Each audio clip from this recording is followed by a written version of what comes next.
Hi my dear friends. ஒரு காயெலாம் போட்டு முள்ளங்கி முருங்கைக்காய் பொட்டேட்டோ போட்டு நம்ம ஒரு எறா குழம்பு பார்க்கலாம். ஸோ இது குருமான்னு சொல்லலாம். நான் இப்போ எப்படி பண்ணுறதுன்னு காட்டுறேன். அதில் எல்லா தக்காளி வந்து ஒரு 4 எடுத்திருக்கேன். காயெல்லாம் சேர்த்து ஒரு 1/4 கிலோ, இஞ்சி பூண்டு பட்டை கிராம்பு 100 கிராம் வெங்காயம் கருவேப்பிலை வீட்டு மிளகாத்தூள், அவ்வளோதான். இதை வச்சு தான் நம்ம பண்ண போகிறோம். ஸோ அந்த இப்போ வந்து பட்டை கிராம்பு எல்லாம் தாளிச்சாச்சு. அதில் வெங்காயம் கருவேப்பிலை போட்டு தாளிக்கிறோம். இதுக்கு நடுவில் நீங்கள் வந்து தக்காளியும் போட்டுக்கோங்க. இதுக்கு நடுவில் கேஷ்யூ நட்டும் ஒரு 4 கேஷ்யூ நட் போட்டு தேங்காவை அரைச்சி வச்சுக்கோங்க. தேங்காய் வந்து இதுக்கு வந்து நான் ஒரு 1/2 மூடி போட்டிருக்கேன். இது நீங்கள் குருமான்னு சொல்லலாம். இது எல்லாத்தையும் போட்டு நான் டோட்டலாக 2 நிமிஷம் வதக்க போகிறேன். வதக்குறதுல தான் எப்பவுமே டேஸ்ட் இருக்குது. ஸோ தக்காளி வெங்காயம் எல்லாமே நம்ம போட்டாச்சு.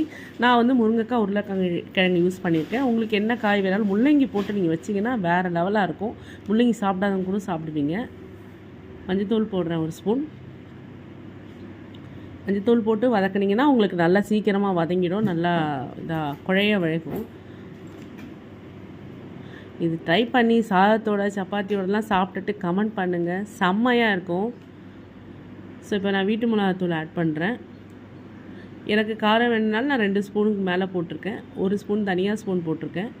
1 spoon red chilli powder, Kashmir chilli போட்டிருக்கேன் கலருக்காக. ஸோ இதெல்லாம் சேர்த்து வதக்கியாச்சு. தேவையான தண்ணி ஊற்றி 10 நிமிஷம் நல்லா ஸ்லோவில் வச்சு கொதிக்கிட்டோம். அதுக்குள்ளே எல்லா காயும் முருங்கைக்காய் எல்லாம் நல்லா வெந்துடும்.